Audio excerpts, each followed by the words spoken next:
Kumusta? Tapos ka na magpasaya ng iba. Pwede bang sarili mo naman muna? Ginagawa mo kasi lahat para makatulong sa kanila. Salamat sa puso mo ha. Nagbibigay ka ng oras, nagbubuhos ka ng lakas. Palagi kang handang makinig kahit kwentuhang magdamag pa. Sinusubukang magpatawa para gumaan ang pakiramdam nila. Minsan tuloy, nakakalimutan mo nang may sarili kang problema. Na matagal ka nang naghahanap ng saya. Bigyan mo rin ng oras ang sarili mo. Dahil hindi makakatulong ng lubos ang isang sugatang sundalo. Ikaw naman ang humanap ng makakakwentuhan mo.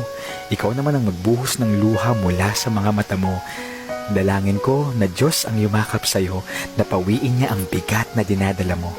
Balang araw, tatawa ulit tayo at ngingiti ng totoo.